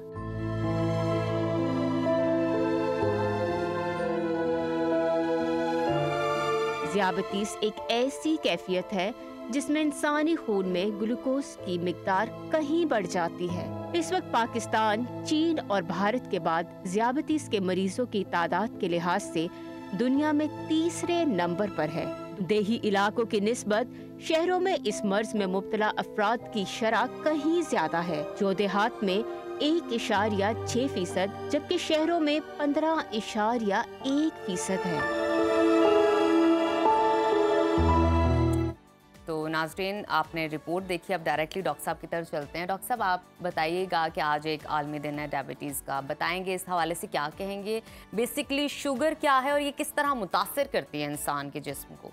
जी, thank you very much. Sugar, जैसे आपने पहले ही जिक्र किया कि ये एक मूजी मर्ज़ है जो इंसानी जिस्म में दाखिल होता है बड़े खामोशी के साथ और आहिस्ता आहिस्ता बहुत सारी चीज़ों को डैमेज करना शुरू कर देता है। और इंक्रीज़ लेवल ऑफ ग्लूकोज किसी वजह से भी हो सकता है। इसकी मेन 2 रीज़न्स आप कह लें, या तो इंसुलिन कम बन रही है या जो इंसुलिन बन रही है आपकी बॉडी में वो पूरी नहीं हो पा रही। ठीक। तो इससे एक जो टाइप 2 डायबिटीज़ है जिसे कह सकते हैं हम, कि इंसुलिन आपकी बॉडी में पूरी नहीं हो पा रही, उसकी आगे फिर रीज़न्स हैं। उसकी रीज़न ये है कि मोस्ट कॉमन जो रीज़न हमारे पाकिस्तान में वो ओबेसिटी है, मोटापा, और इससे जुड़ी बहुत सारी बीमारियाँ। तो शुगर आम तौर पे हमने देखा है कि जो टाइप 2 डायबिटीज़ है वो पेशेंट्स आम तौर पर ओवरवेट भी होते हैं साथ में। तो शुगर ऑब्वियसली, और ये बड़ी अच्छी बात है कि आप लोग इसमें अवेयरनेस पैदा कर रहे हैं लोगों के अंदर कि शुगर को एक डिजीज़ समझना चाहिए और इसको सीरियस लेना चाहिए। अच्छा डॉक्टर साहब, ये भी बताइएगा कि ये तो आपने बताया कि मतलब किस तरह से ये जो है मुतासिर करती है, ये बताइएगा कि आम आदमी जो है वो किस तरह से अंदाज़ा लगा सकता है कि वो शुगर के मरज़ में मुब्तला। ऑब्वियसली टेस्ट तो मौजूद हैं, वो आप करवा सकते हैं वहाँ से, लेकिन कौन सी ऐसी अलामात है जिससे इंसान को खुद ही मालूम होना शुरू हो जाए कि वो डायबिटीज़ का शिकार हो चुका हुआ? इसकी जो शुरू की अलामात हैं वो बड़ी सिंपल हैं जी, जिसे हम इंग्लिश में कहते हैं पॉलीयूरिया, पॉलीडिप्सिया, पॉलीफेजिया, यानी भूख ज़्यादा लगना, अच्छा, यूरिन ज़्यादा आना और प्यास ज़्यादा लगना। ये शुरू की अलामात हैं इसकी। ठीक है, ये 3 अलामात। जी, अगर इनको इग्नोर कर दें आप तो फिर कोई ज़ख़म लगा तो उसमें इन्फेक्शन हो गया, वो ठीक नहीं हो रहा काफ़ी अरसे से, या बार बार जिस्म पे कहीं ज़ख़म बन रहे हैं, फोड़े फिंसी बन रहे हैं, इस तरह के पिंपल्स बन रहे हैं, तो इसको थोड़ा सा फिर देखना चाहिए कि कहीं शुगर तो नहीं है। शुगर का टेस्ट ज़रूर करवाना चाहिए। अच्छा, जो हम शुगर का एक टेस्ट करते हैं रूटीन में, जी शुगर चेक कर लेते हैं, वो पिन से जो चेक करते हैं, घर पे ग्लूकोमीटर भी होते हैं लोगों के पास, तो वो आमतौर पे इतना रिलायबल टेस्ट नहीं है। अच्छा। जी, वो रीज़न ये है कि उस वक्त आपने काफ़ी देर हो गई खाना खाए हुए, शुगर लेवल नहीं कम है बॉडी में, आपने चेक किया, आप कहते हैं बिल्कुल ठीक है, ओके ठीक है, या आपने खाना खाया उसमें बहुत ज़्यादा मीठा खा लिया आपने और शुगर बढ़ गई, आप परेशान हो जाएंगे। तो उसके लिए जो बेस्ट टेस्ट है वो HbA1c है, एक टेस्ट जो पिछले 4 महीने या 3 महीने की शुगर का रिकॉर्ड बताता है आपका कि वो कंट्रोल रही है या नहीं रही। अच्छा, और डॉक्टर साहब ये भी बताइएगा कि ये जो इसका दूसरा टेस्ट लेबोरेटरी से आप करवाते हैं उसके लिए क्या 12 घंटे आपको फास्टिंग के साथ करवाना चाहिए? वो क्या है ड्यूरेशन? नहीं, ये HbA1c आप किसी वक्त भी करवा सकते हैं। अच्छा, ये HbA1c आप किसी वक्त भी करवा सकते हैं, फास्टिंग नहीं करवाना है या आपने फास्टिंग में करवाना है। बिल्कुल ठीक है। अच्छा, इसकी एग्जाम जो कुछ देर पहले आपने 1 टाइप बताई, वो इसकी एग्जाम के अंदर आती डायबिटीज की? टाइप 1 और टाइप 2। टाइप 1 आमतौर पे बच्चों में होती है। टाइप 1, अच्छा, हाँ जी, वो जेनेटिक्स में आती है आपकी।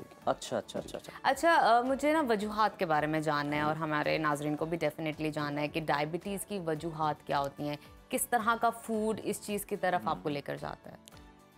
उसमें बहुत सारे फैक्टर्स हैं। जो मेन फैक्टर्स मैं समझता हूँ, एक तो टाइप 1 होगी ना, वो तो बचपन से आ रही है, जेनेटिक्स में है। टाइप 2 भी जेनेटिक्स में चलती है जी। पेरेंट्स अगर डायबिटिक हैं तो बच्चे they are more prone to develop diabetes.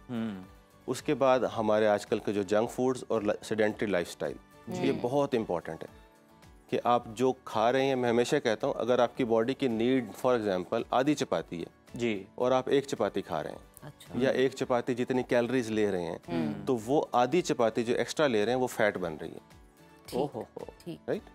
उसके बाद जो हम ये जंक फूड्स और ये bakery items specially fried food हैं, बर्गर्स हैं, फिजी ड्रिंक्स बहुत ज़्यादा उनका हर खाने के साथ बहुत लोग ऐसे हैं कि कोई खाना जो है वो उसके बिना वो खाते ही नहीं है। अच्छा डॉक्टर साहब, ये भी बताइएगा, आप लेप्रोस्कोपिक और बैरिएट्रिक सर्जन हैं, तो कहा जाता है ये जो बैरिएट्रिक सर्जरी है इससे शुगर का मुस्तकिल खात्मा हो जाता है जी। कोई इंसुलिन की ज़रूरत नहीं, किसी चीज़ की ज़रूरत नहीं। ये किस तरह से काम करता है, थोड़ी इसकी डिटेल बताएं और ये भी बताएं कामयाबी की कितनी शरह है सर्जरी की? अच्छा, मैं चूँकि पाकिस्तान में कोई पिछले 6-7 साल से ये सर्जरीज कर रहा हूँ जी, और मेरी कंपनी है ओबेसिटी सॉल्यूशंस पाकिस्तान के नाम से। अच्छा। और हम ये क्लेम करते हैं, स्लोगन ही हमारा ये है कि permanent and best treatment for obesity and diabetes. एक है कि आप कंट्रोल कर रहे हैं मेडिसिन से शुगर को, और एक है कि आप उसका इलाज कर देते हैं। इलाज से मुराद है कि ख़त्म, नो मोर इंसुलिन, नो मोर ड्रग्स। थोड़ा डॉक्टर साहब डिटेल में बताएं, मतलब किस तरह? जी मैं बताता हूँ आपको। उसमें हम इसे मेटाबॉलिक सर्जरी भी कहते हैं, bariatric and metabolic surgery. Okay. होता ये है कि जब बॉडी के अंदर फैट कंटेंट ज़्यादा है आपका, हम उस फैट कंटेंट को कम करने के लिए ऑपरेशन करते हैं। फैट क्या करती है बॉडी में? इंसुलिन रेजिस्टेंस पैदा करती है। जो आपकी इंसुलिन बन रही है बॉडी में वो ज़ाया हो रही है। अच्छा, ठीक है। फैट्स के अंदर ज़ाया हो रही है। जब फैट कंटेंट कम होगा तो वो जो इंसुलिन बन रही है वो पूरी हो जाएगी। यानी इंटरलिंक है ये मामला। यस, बिल्कुल ठीक। वो इंसुलिन आपकी पूरी हो जाएगी। और मेरे बहुत सारे पेशेंट्स हैं, मतलब मैं कोई 3000 से ज़्यादा ऑपरेशन कर चुका हूँ, जिनकी शुगर ख़त्म हो गई है। वो कहते हैं जिस दिन से ऑपरेशन हुआ हमने इंसुलिन बंद कर दी। उसके बाद सब खा भी सकते हैं, मीठा भी खा सकते हैं? नहीं तो कहा जाता है ये डायबिटीज जो है जी एक दफ़ा हो जाए तो ख़त्म नहीं होती, आपको ऐसा बिल्कुल नहीं है, ऐसा बिल्कुल नहीं है। We have thousands of surgery के बाद। अच्छा डॉक्टर साहब, एक और इसी में ज़िमनी सवाल है कि मतलब जिन लोगों ने ट्रीटमेंट करवाई या सर्जरी करवाई जी, उनके आगे जो बच्चे हुए या कुछ इस तरह का 3000 आप बता रहे हैं कि आपने की हैं सर्जरीज, तो उसमें तो नहीं फिर ये जेनेटिक्स में तो नहीं आगे ट्रांसफर होता बच्चों में आगे? अच्छा, ये बड़ा अच्छा क्वेश्चन आपने किया। इसके लिए बड़ी लॉन्ग स्टडी चाहिए। अच्छा, दुनिया में होती हैं स्टडीज, पाकिस्तान में ज़रा क्योंकि हमें सपोर्ट नहीं है उस तरह से, ये काफ़ी एक्सपेंसिव स्टडीज़ हैं जी। ये तो जनरेशंस को स्टडी करना पड़ता है। अच्छा। ये आज इसको हमने सर्जरी की है, फिर उसके बच्चे हों, वो बड़े हों, उनको हम मतलब मॉनिटर करें, तो ये एक लंबा तो नहीं है। लेकिन मैं वैसे ही आपसे एक सवाल मैंने किया था कि आपकी ऑब्जर्वेशन में अगर कोई चीज़ इस तरह की आई, देयर आर चांसेस। यस, आपको पता है ये जेनेटिक्स में चीज़ें चेंज हो जाती हैं, हैबिट्स भी ट्रांसफर होती हैं, तब्दीली भी आ जाती है, मतलब आ सकती है, पॉजिटिव भी हो सकती है, नेगेटिव भी हो सकती है। अच्छा, कंट्रोल करने के लिए क्या किया जा सकता है शुगर को कंट्रोल करने के लिए कि आप प्री डायबिटिक हो और बस उस तक ही रहो, आपको मेडिसिन की तरफ ना जाना पड़े? अच्छा, उसमें बहुत बड़ा रोल है अगेन वही सेडेंटरी लाइफस्टाइल और आपकी डाइट का। आप अपना सेडेंटरी लाइफस्टाइल छोड़ें, वॉक करें। आजकल हमारे यहाँ जो मॉल्स हैं जी, किसी तरह से गाड़ी मॉल के अंदर ही ले जाएं हम। जी जी, कोशिश तो यही drive through McDonald's, drive through KFC, ठीक है ना, कि बैठे बैठे बर्गर लिया। एग्जैक्टली, इसको छोड़ना पड़ेगा। ठीक। अपना मैं कहता हूँ कि अपना आप 5 kg वेट भी लूज कर लेना। अगर आप ओवरवेट हैं और डायबिटिक हैं, सिर्फ 5 kg वेट लूज कर लें तो ये कंट्रोल। और ये BMI से आपको अंदाजा हो जाता है कि आप ओवरवेट हैं। यस। अच्छा, अगर आप ओवरवेट नहीं हैं और फिर भी डायबिटिक हैं, तो उसके लिए भी अगेन आपकी लाइफस्टाइल और डाइट ये बहुत इंपॉर्टेंट है। अच्छा, आप अपना थोड़ा सा एक्टिव लाइफस्टाइल अपना लें तो इसको कंट्रोल कर सकते हैं आप विदाउट मेडिसिन इवन। मतलब एक मतलब जिस तरह से नजफ बात करी थी, प्री डायबिटिक है कोई, मतलब वो स्मार्ट भी है, कोई बहुत ज्यादा हेल्दी नहीं है, अभी कितनी उसे दिन में मतलब मुशक्कत कर लेनी चाहिए, कोई हिलजुल कर लेनी चाहिए, उसे अपने लिए कोई वर्जिश कर लेनी चाहिए, मतलब कितने दौरानिए की कि वो फिर ऐसे महफूज रह सकता है? जो मैं रिकमेंड करता हूँ ऐसे अपने पेशेंट्स को 40 to 45 मिनट्स वॉक है। ठीक है, बिल्कुल ठीक है। 40-45 मिनट्स अगर अपने आप को दे रहे हैं आप, जी, कोई भी तो इट्स वर्थ इट। एक्सरसाइज कर सकते हैं, कुछ भी कर सकते हैं आप, तो इट्स वर्थ इट। बजाय इसके कि आप मेडिसिन पे चले जाएं या लाइफ लॉन्ग कॉम्प्लिकेशंस पे चले जाएं।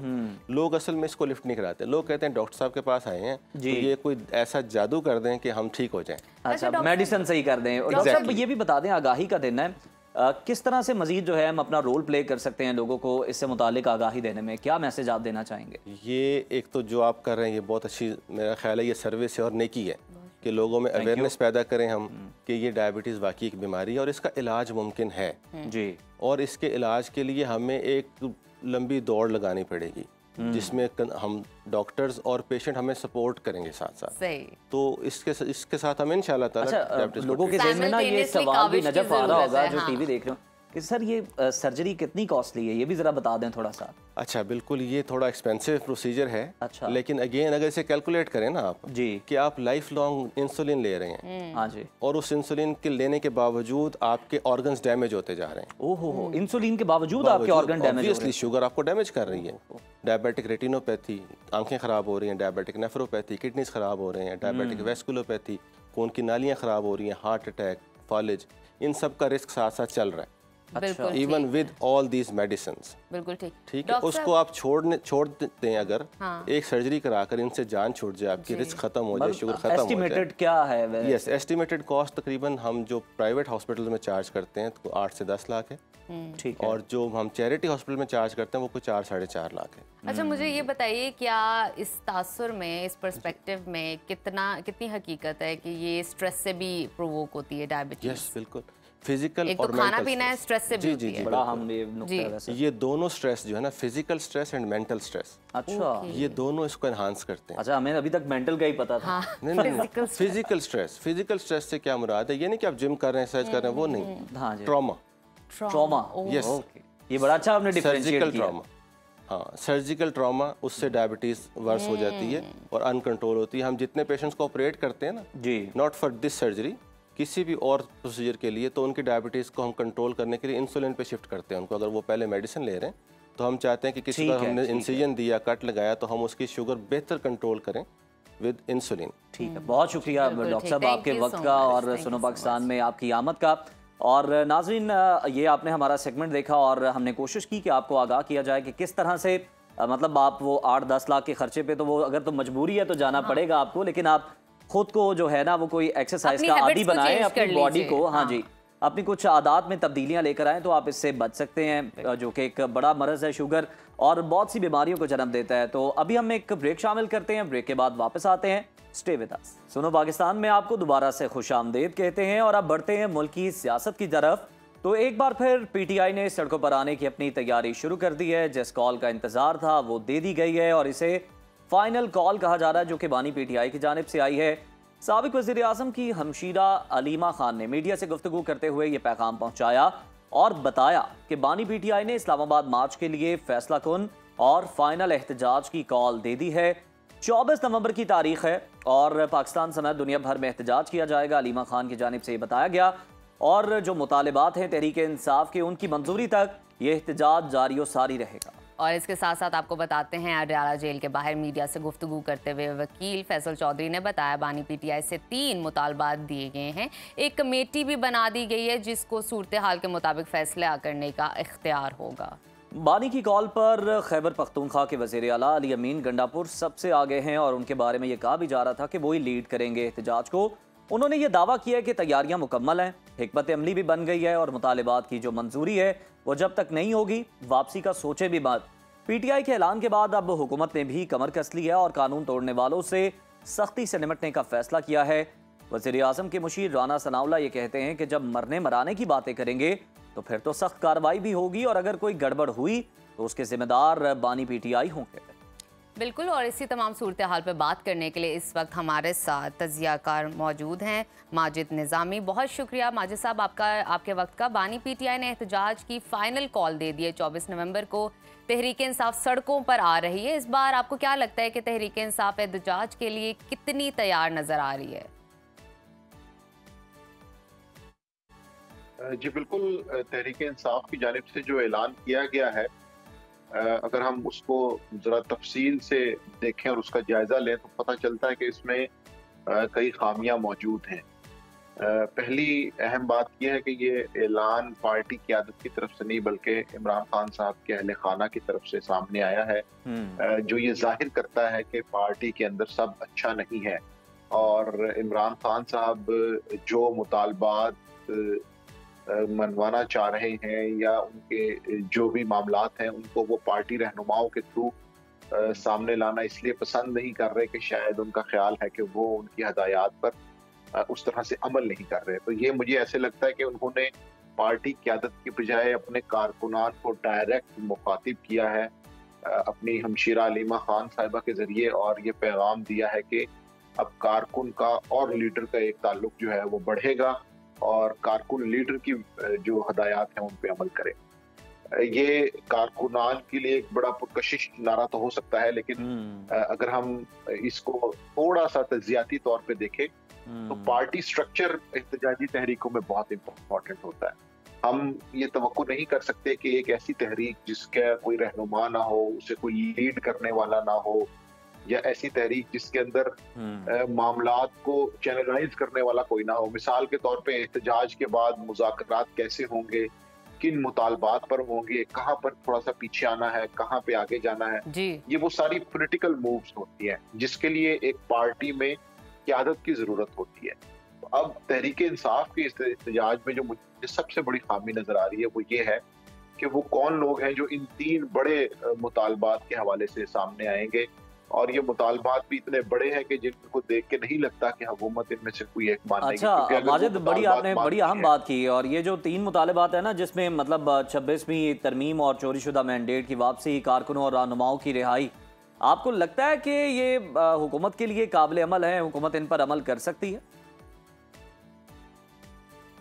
जी, यही वो अहम सवाल है कि जिसको देख के लगता है कि शायद तहरीक इंसाफ ने इस हवाले से बहुत बड़ा मुतालबा सामने रखा है। उसकी वजह ये कि कोई भी एक मुतालबा अगर हुकूमत मानती है तो हुकूमत की जो शफाफियत है, उसकी जो भी कारकर्दगी है, वो सारी सवालिया निशान पैदा हो जाएगा। 8 फरवरी के इंतखाबात जो हैं वो वैलिडेट हो जाएंगे जो तहरीक इंसाफ इल्जामात लगा रही है।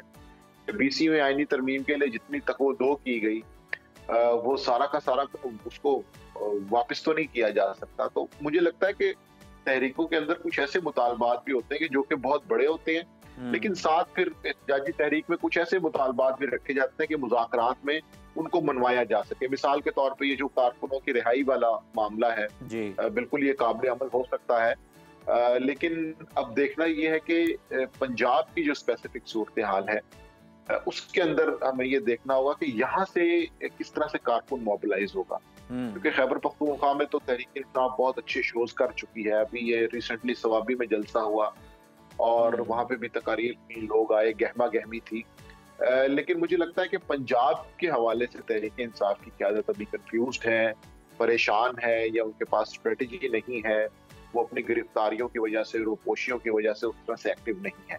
तो ये बड़ा इंपॉर्टेंट पॉइंट होगा इस एहतजाज के अंदर। अच्छा माजिद, आपके पास क्या खबरें हैं इससे मुताल्लिक? जिस तरह से आपने बताया कि अब जो है ना बानी PTI ने अपनी बहन के जरिए ये पैगाम रसानी की है और डायरेक्ट कारकुनों को मुखातिब किया है, इसमें जो लीडरशिप है, आपको लगता है कि पसे पर्दा उनके भी कुछ तहफ़्फ़ुज़ात हैं कि हमसे मुशावरत नहीं की गई, हमसे राय नहीं ली गई और उसके बिना जो है वो डेट दी गई? तो आपको लगता है वो इसमें इतना अपना रोल प्ले करेंगे जो 24 को वो एहतजाज करने जा रहे हैं? जी बिल्कुल, पार्टी क़यादत के लिए इस वक्त एक बहुत बड़ा इम्तिहान है कि एक तो उन्हें कारकुनान की तौर पे पूरा उतरना है, दूसरा ये कि 9 मई के बाद पार्टी के साथ जो कुछ हुआ है उसके अंदर से पार्टी को बचा के कैसे आगे लेके जाना है। तो ये दो बहुत बड़े इम्तिहानात हैं। इसी वजह से हमने देखा कि बैरिस्टर गौहर, असद कैसर और इस तरह के जो रहनुमा हैं वो कहीं ना कहीं ये समझते थे कि पार्टी को बेहतर हिकमत अमली के साथ सामने आना चाहिए।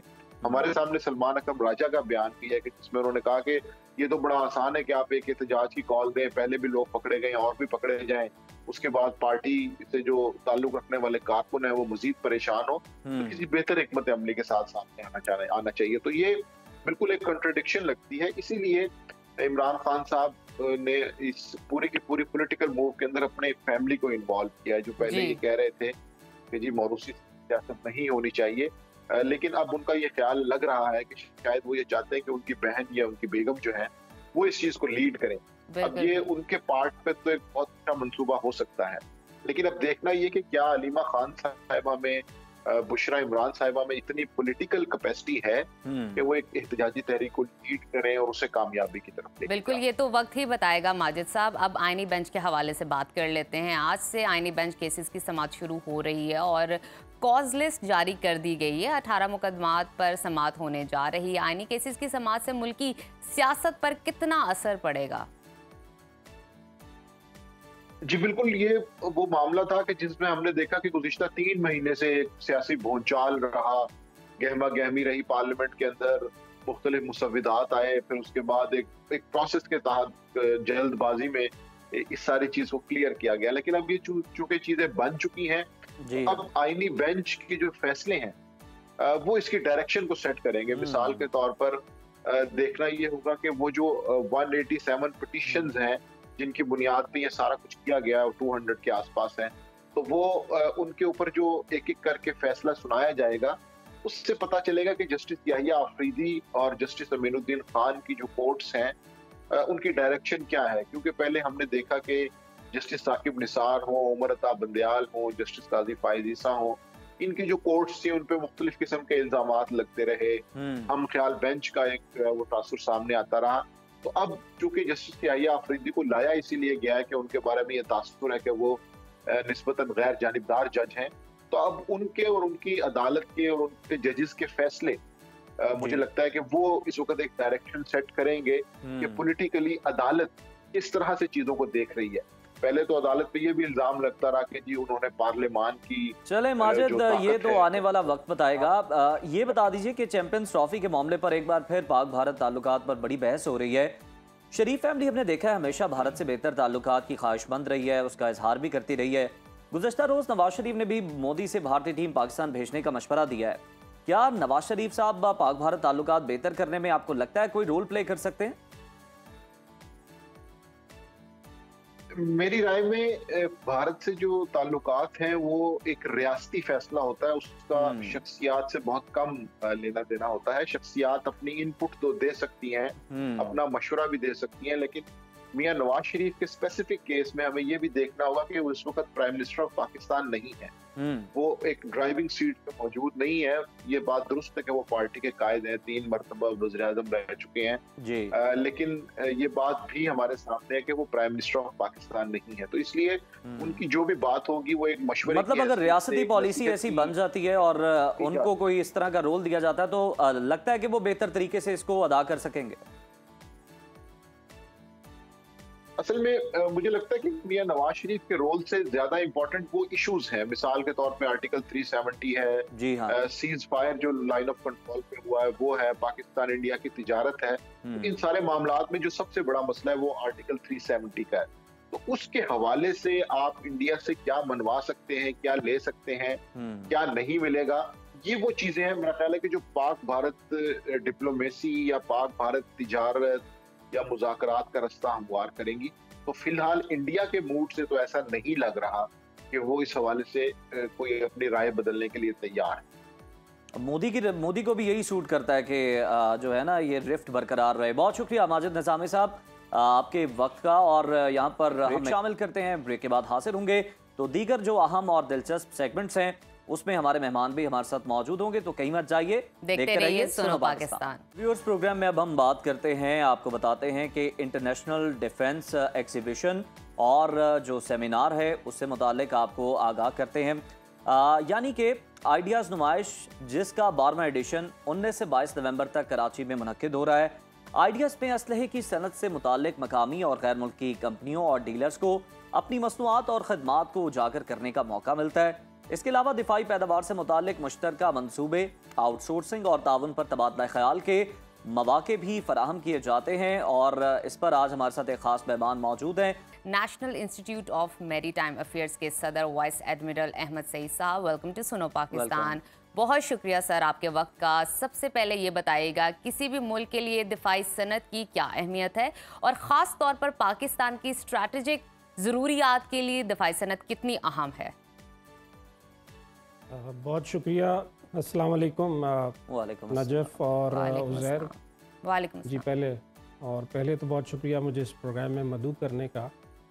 और इंट्रो में जैसे आपने बहुत अच्छे तरीके से आइडियाज़ को कवर किया, तो आपके सवाल की तरफ आते हैं कि दिफाई सनत का क्या रोल है, हमारी दिफाई सनत का मुल्क की तरक्की में या उसके स्ट्रेटजिक जो मकासद हैं उसके लिए। तो इसको इस तरीके से आप समझ सकते हैं कि जो हमारा कहा जाता है कि diplomacy is the first defence and defence is the last. तो डिप्लोमेसी ही हमारा फर्स्ट लाइन ऑफ डिफेंस होता है, लेकिन उसके आगे फर्दर कंपोनेंट जो होता है उसमें मैरीटाइम डिप्लोमेसी भी इसके अंदर ही आता है। ठीक है, कि जिसके अंदर वो तमाम चीज़ें की जाती हैं जिससे कि आप अपनी मुल्की मकासद को हासिल कर सकें, और उसमें एक मजबूत फ़ौज का होना बहुत ज़रूरी है। दुरुस्त। और उस फ़ौज के साथ फिर फ़ौज का जो कार्डिनल पॉइंट होता है कि उसको जदीद असले से लैस करना बड़ा ज़रूरी है, ट्रेनिंग होना बहुत ज़रूरी है।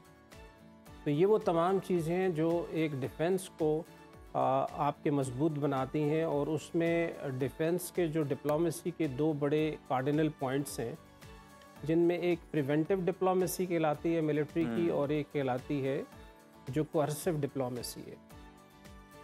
तो इन दोनों के अंदर आपकी मजबूत फ़ौज और उसके साथ आपका एक अपडेटेड आपके पास स्मार्ट वेपन्स के साथ आपका मुल्क की फ़ौज का होना बहुत ज़रूरी है, ताकि आप हालत अमन में रहते हुए अपने जो मुल्की हमारे मकासद हैं उनको हम हासिल कर सकें। पाकिस्तान जैसे कि जहराना अज़ाइम नहीं रखता, हम एक पुरअमन नेशन है, और हमारी ये कोशिश है, इसीलिए इसके लोगों को अगर आप देखें तो उसमें वेपन फॉर पीस की बात की जाती है, कि वो वेपन्स जो हमें किसी भी दूसरे ऐसा मुल्क जो हम पे जहराना अज़ाइम रखता हो उसको डिटर करते हैं कि वो मिलिट्री ऑप्शन की तरफ ना जाए। तो this is the overall theme जिसके अंदर ये आइडियाज़ को भी किया जाता है। और इस डिटरेंस को बिल्कुल सिंपल अल्फाज में आप ऐसे समझ सकते हैं कि जब कुछ अर्सा पहले तक बहुत ज़्यादा ट्रांसपोर्ट के हमारे पास वसाइल नहीं थे, तो लोग पैदल चला करते थे, तो वो हाथ में अपने छड़ी रखा करते थे। वो इसलिए था कि कोई भी जंगली जानवर जो हमला ना कर सके।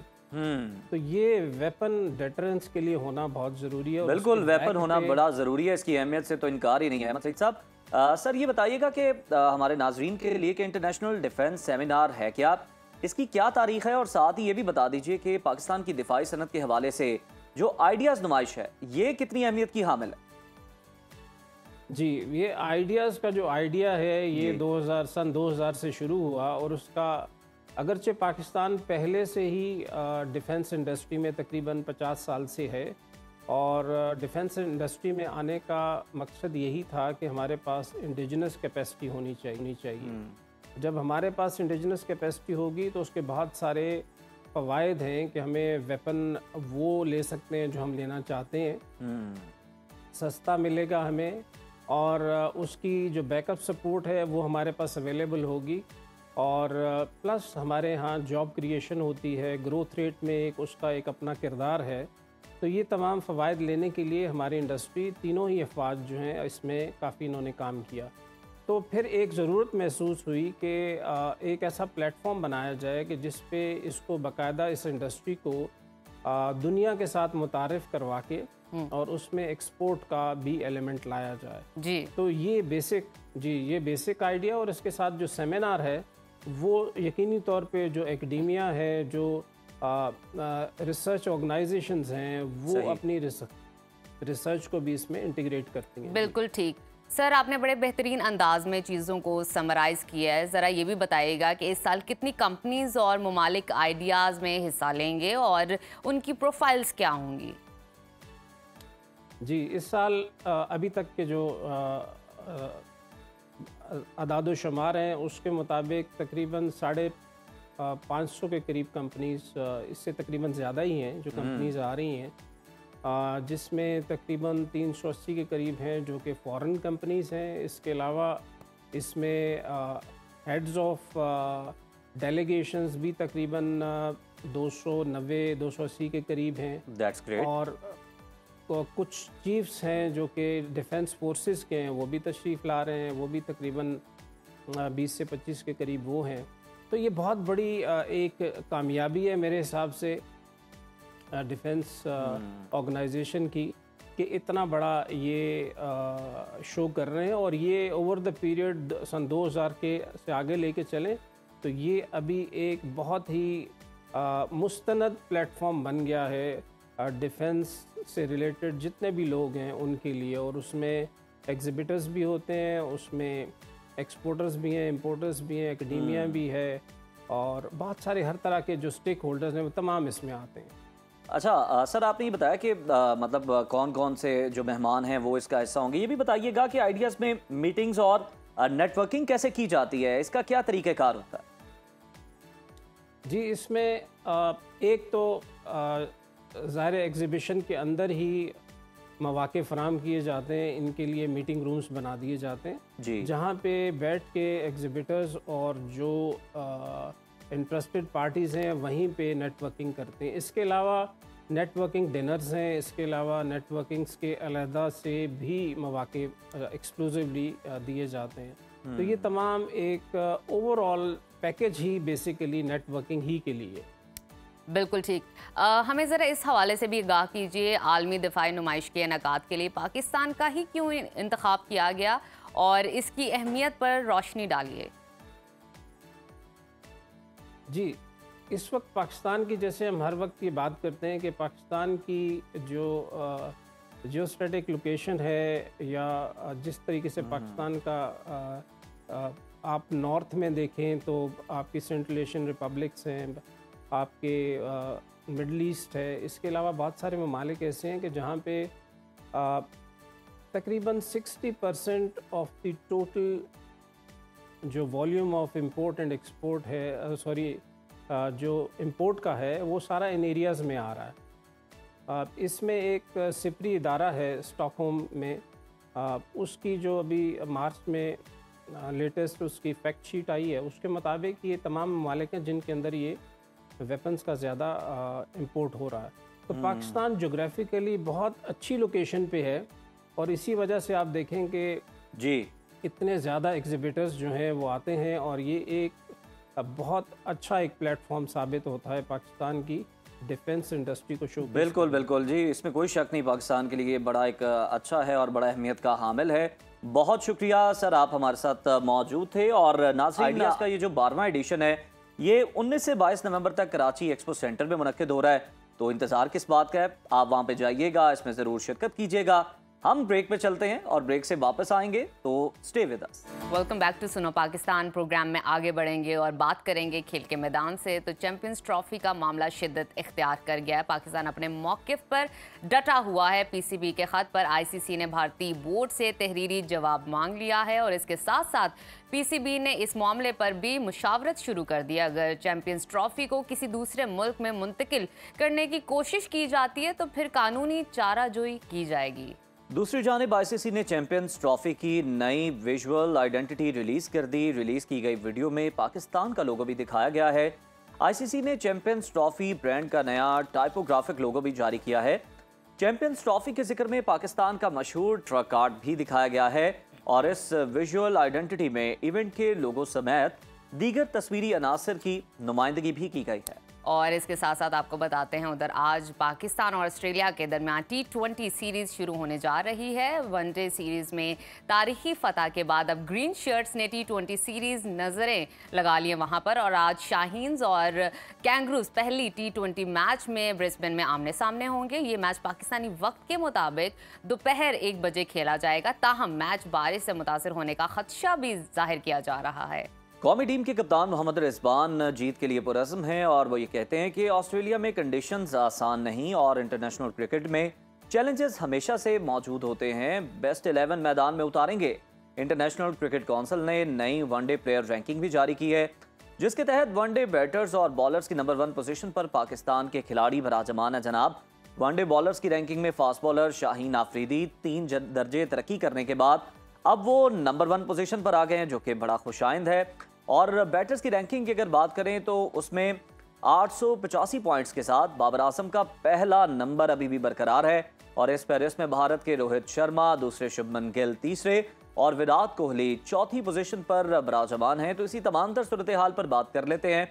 हमारे साथ मौजूद हैं सीनियर स्पोर्ट्स एनालिस्ट याया हुसैनी साहब। याया साहब, वेलकम टू सुनो पाकिस्तान। ये बताइएगा कि रिजवान 11 का आज से दूसरा जो इम्तिहान है वो शुरू हो रहा है। क्या लगता है आपको, कौमी टीम वनडे सीरीज की तरह T20 में भी अपना कमाल दिखाएगी, जादू चलाएगी? देखिए, दिखाना चाहिए पाकिस्तान टीम को अपना जादू, और पाकिस्तान टीम का मोराल बहुत हाई है और पाकिस्तान टीम में हैरानकुन कारकर्दगी का मुजाहरा किया ऑस्ट्रेलिया की सरजमीन पर। अपने फास्ट बॉलर की मरहून मिन्नत ऑस्ट्रेलिया को ऑस्ट्रेलिया में जो है वो बैकफुट पर कर दिया, ऑस्ट्रेलिया को ऑस्ट्रेलिया में धूल चटा दी और 22 साल के तवील अरसे के बाद ऑस्ट्रेलिया को ऑस्ट्रेलिया में वनडे सीरीज में शिकस्त दी है। तो अब एक नया फॉर्मेट है, नई टीम है, नए कप्तान है। तो पाकिस्तान टीम जो है कभी ऑस्ट्रेलिया में T20 मैच जीती नहीं, लेकिन इस जो पाकिस्तान टीम का मोराल है, जो पाकिस्तान टीम का हौसला है, उम्मीद करते हैं कि पाकिस्तान टीम ऑस्ट्रेलिया को ऑस्ट्रेलिया में हराने में T20 सीरीज में भी कामयाब रही। बिल्कुल ठीक याया साहब, आपने बिल्कुल ठीक कहा है, लेकिन हर मैच की अपने चैलेंजेस होते हैं। तो आपको क्या लगता है कि ब्रिस्बेन में कौमी टीम को किन चैलेंजेस का सामना करना पड़ सकता है? वजह फरमाया आपने, हर मैच के अपने चैलेंजेस होते हैं, हर दिन नया दिन होता है, every day is not Sunday. लेकिन जो इस वक्त आपकी फास्ट बॉलिंग तिकोन है, Naseem, Haris and Shaheen Afridi, important role उनका होगा। लेकिन ये कहना कि ये सीरीज पाकिस्तान के लिए केक वॉक होगी, ऐसा बिल्कुल नहीं है, क्योंकि ऑस्ट्रेलिया की टीम को भी जोश इंग्लिश जो उनके कैप्टन है, फिर उसके साथ अगर जो उनको पैट कमिंस, जोश Hazlewood, Mitchell Starc, Marnus Labuschagne, Steve Smith की इस सीरीज में जो कह सकते हैं आप खिदमत हासिल नहीं है, तो हमारे पास फखर जमान, साइम अयूब इस टीम में शामिल नहीं है। लेकिन एक बार फिर हमारी फास्ट बॉलिंग हमारे लिए अहमियत की हामिल होगी और जिस तरह की कारकर्दगी का हमने वनडे सीरीज में मुजाहरा किया है, ऑस्ट्रेलिया की टीम को इस बात का शिद्दत के साथ अंदाजा है कि पाकिस्तान टीम को आसान नहीं लेना और पाकिस्तान टीम को जो दबाव है उसको बनाए रखना चाहिए। और ऑस्ट्रेलिया के खिलाफ जीत का पाकिस्तान टीम के पास अगर मैं कहूँ कि बेहतरीन मौका है तो ये गलत नहीं है। अच्छा याया साहब, ये बताएं कि कौन से जो पेसर्स हैं उनको ज़्यादा मौका देना चाहिए आज के मैच में, क्योंकि हमने देखा है कि ब्रिस्बेन की जो पिचेस हैं ये पेसर्स के लिए ज़्यादा साजगार हैं, उन्हें सपोर्ट करती हैं। जी बिल्कुल ठीक है आपने। हम बात करते हैं पर्थ की, कि जी पर्थ जो है वहाँ की पिच बहुत हार्ड एंड बाउंसी होती है, बट वोलंगोवा ब्रिस्बेन एक ऐसा ट्रैक है जिसके ऊपर बॉल बहुत ऊपर आता है, तेज बॉल यहाँ पर होता है जी। और पाकिस्तान टीम की खुशकिस्मती है कि उसके जो फास्ट बॉलर हैं शाहीन, हारिस एंड नसीम, तीनों जो हैं वो बहुत अच्छी फॉर्म में हैं। और लेकिन दूसरी तरफ हमने देखा कि वनडे सीरीज में ऑस्ट्रेलिया के 3 मैचों में 26 आउट हुए, 10 जो है वो हारिस ने आउट किए, 8 शाहीन ने आउट किए, 5 नसीम ने आउट किए, 3 हसनैन ने आउट किए। तो अब मसला यहाँ पर यह है कि वनडे सीरीज में तो हमें स्पिनर की जरूरत पड़ी नहीं, लेकिन यहाँ पर 8 ओवर इंपॉर्टेंट हो गया, क्योंकि 4 नसीम कर लेंगे, 4 हारिस कर लेंगे, 4 शाहीन कर लेंगे, 8 ओवर कौन कराएगा ये देखना होगा और उन 8 ओवर में ऑस्ट्रेलिया किस तरह हमें खेलता है ये देखना होगा। बिल्कुल। और अगर मैं ये कहूँ कि पाकिस्तान की बैटिंग का ऑस्ट्रेलिया की बॉलिंग के साथ और हमारी बॉलिंग का ऑस्ट्रेलिया की बैटिंग के साथ मुकाबला है तो ये कहना गलत नहीं होगा। बिल्कुल ठीक कह रहे हैं आप। अच्छा, आपको पता है कि आज का मैच, आज का टॉस कितना अहम है, तो ये बताइएगा अगर पाकिस्तान टॉस जीत जाता है तो एज ए एक्सपर्ट आपको क्या लगता है कि उनको बैटिंग करनी चाहिए या बॉलिंग पहले? देखिए, हमने वनडे सीरीज में देखा कि पहले मैच में ऑस्ट्रेलिया टॉस जीता, उन्होंने बैटिंग का फैसला नहीं किया। अगले 2 मैचों में हम टॉस जीते, हमने ऑस्ट्रेलिया को बैटिंग करा दी। लेकिन ये T20 क्रिकेट जरा डिफरेंट बॉल गेम है, इसमें पलटकर झपटना, झपटकर पलटने का बहुत कम मौका मिलता है। अगर आपने गलती कर दी तो गलती के तदारुक का आपके पास मौका होता नहीं है।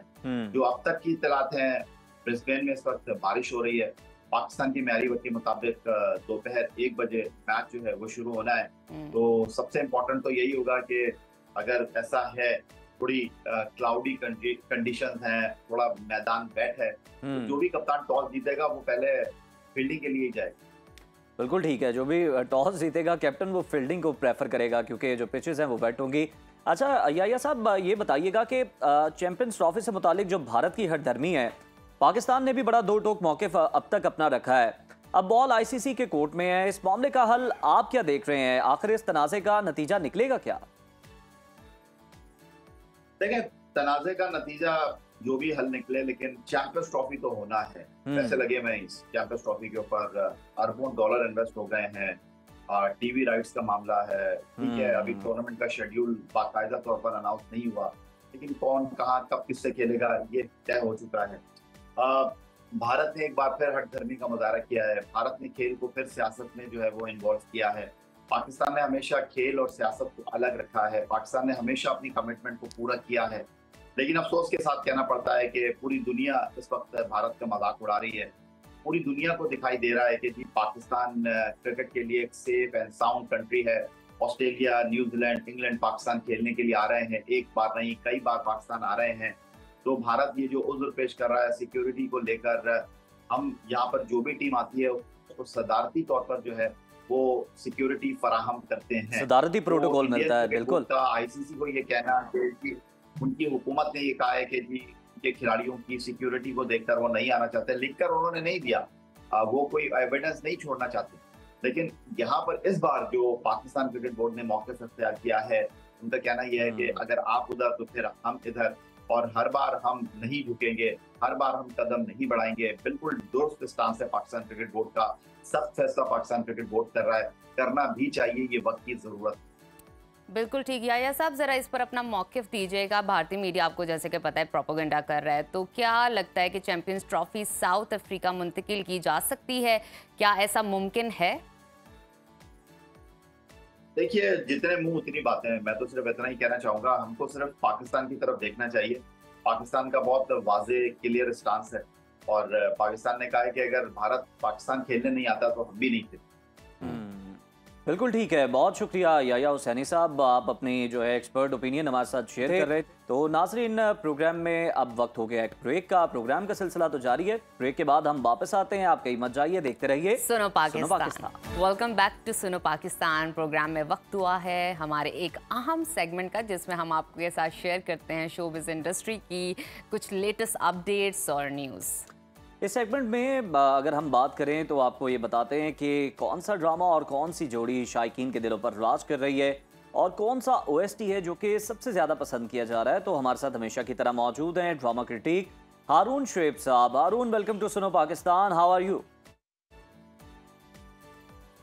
आई एम फाइन जी, आप लोग कैसे हैं? ठीक हैं? We are fit and fine like always. अच्छा हारून, सबसे पहले हमें बताएं कि इस हफ्ते की टॉप ट्रेंडिंग ड्रामा जोड़ी कौन सी है? तो आपकी नज़र में कौन सी है और शायकीन की नज़र में कौन सी है? आई थिंक जी, इसमें तो कोई दो राय नहीं हो सकती कि अब मुस्तफ़ा और शर्जीना के बाद जो है वो माया अली और वहाज की जोड़ी जो है वो नाजरीन भी बहुत शौक से देख रहे हैं। अच्छा। हम भी देख रहे हैं कि ये इस ड्रामे में जो इन दोनों की केमिस्ट्री है वो बहुत मज़े की है। दोनों बहुत अच्छे एक्टर हैं, दोनों की परफॉर्मेंसेस पहले भी बहुत अच्छी रही हैं। वहाज की बहुत बड़ी फैन फॉलोइंग है, तो ये जो इन दोनों की केमिस्ट्री हम एंजॉय कर रहे हैं इस वक्त ड्रामे में, आई थिंक यही जोड़ी टॉप ट्रेंडिंग है और व्यूज़ भी यही बता रहे हैं। अच्छा हारून, मेरा एक सवाल है, ये बताएं कि माया अली को हमेशा ये दुखी रोल क्यों दिए जाते हैं? आपको इस ज़मन में डायरेक्टर से कोई गुजारिश करेंगे? ज़रा वो अच्छी लगती होंगी आपके, क्या हारून से भी जान लेते हैं।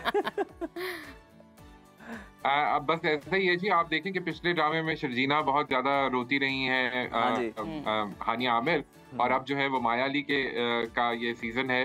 तो हमारे यहाँ जो हीरोइन है वो आमतौर पे बेचारी दुखी ही रहती है टिल दी एंड, लेकिन हमें उम्मीद है कि इस ड्रामे का एंड भी कोई अच्छा मजे का होगा, और हैप्पी एंडिंग्स हमेशा जो है वो ज्यादा एंजॉय करती है ऑडियंस भी, व्यूअर्स भी। तो इंशाल्लाह इस ड्रामे की भी हैप्पी एंडिंग ही होगी, और बिलाल की और सदफ की ये जो जोड़ी है ये इंशाल्लाह किसी अच्छे यानी ये सफर दुखों से खुशी की तरफ जाएगा।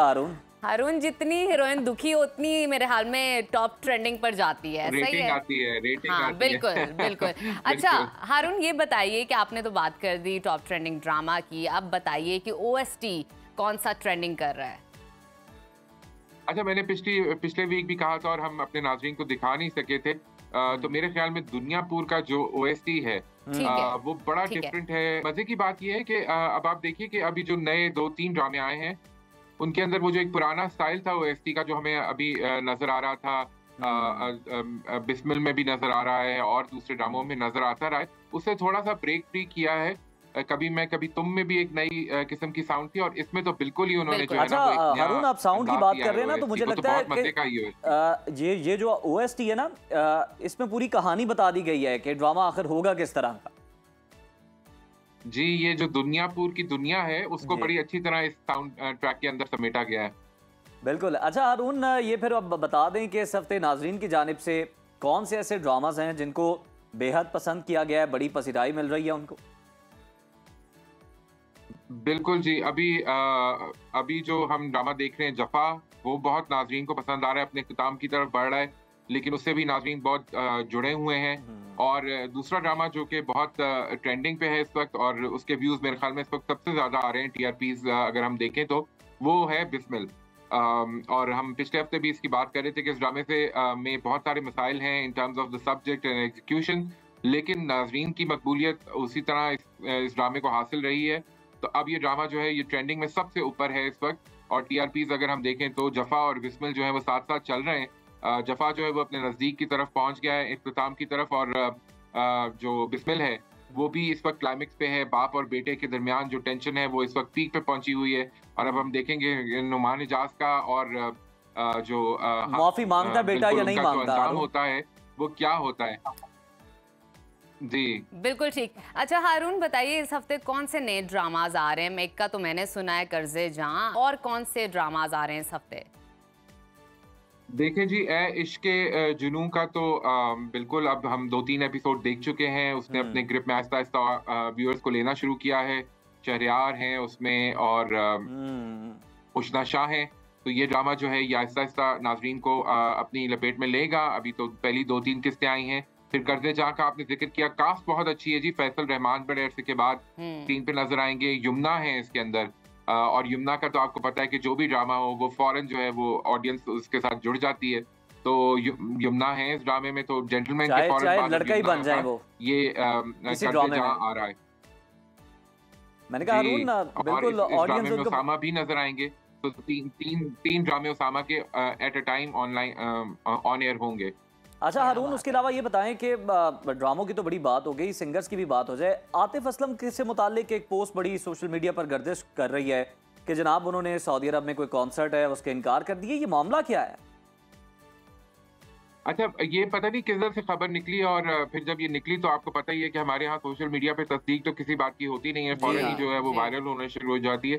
तो सब सोशल मीडिया पोर्टल्स ने इसको शेयर करना शुरू किया, और कुछ जो आर्टिस्ट फ्रेटर्निटी के लोग थे उनकी भी इसके ऊपर फीडबैक आने लगी। तो लोगों को यकीन हो गया कि ये बात सच है कि उन्होंने ऐसा करने से इनकार कर दिया। और अपने मजहबी वजूहात की बिना पे वो ये कहते हैं कि जी मैं सऊदीया में कभी म्यूजिक परफॉर्म नहीं करूंगा। आपको पता है कि अब सऊदी अरब में इस तरह म्यूजिक की परफॉर्मेंसेस वगैरह, कॉन्सर्ट्स वगैरह बाकायदगी से होने लगे हैं। तो इमरान अब्बास ने भी इसके ऊपर उनको बड़ा यूलोजाइज किया और कहा कि जी बड़ी अच्छी बात है कि आतिफ ने ये स्टैंड लिया। लेकिन फिर आतिफ ने खुद ही अपने ऑफिशियल अकाउंट से इस बात की तरदीद की और उन्होंने कहा कि मैंने ऐसा कभी नहीं कहा। मैं सऊदीया में पहले भी कॉन्सर्ट कर चुका हूँ और अब भी अगर कोई कॉन्सर्ट होगा तो मैं सऊदीया में जरूर परफॉर्म करूंगा। और मेरे ख्याल में ऐसा ही होना चाहिए जी। एक होलसम और हेल्दी माशरे में अगर उनको बुलाया जाता है और वो एक आर्टिस्ट हैं, जाहिर है उनका काम है ये, तो अगर उनको बुलाया जाता है कि वो एक कॉन्सर्ट वहाँ पे करें, और साइजेबल पॉपुलेशन है वहाँ पर इंडियन पाकिस्तानी, जाहिर है वो सुनना चाहते हैं सऊदी अरब में,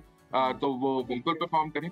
बिल्कुल। गुज़िश्ता दिनों आयमा बेग भी वहाँ पे कॉन्सर्ट के लिए गई थी। अच्छा हारून, ये बताइएगा, चंद दिन पहले अदाकारा मिशी खान एक लाइव शो के दौरान सेल्फी लेने की कोशिश कर रही थी और वो उस टाइम पर गिर गई, और कुछ लोगों ने इस बात को काफ़ी हमदर्दी का इजहार किया इस बात पर। कुछ लोगों ने कहा ये तो भाई पब्लिसिटी स्टंट्स था और ये व्यूज़ के लिए किया गया है, ये पब्लिसिटी के लिए किया गया है। तो आपकी क्या राय है इस पर?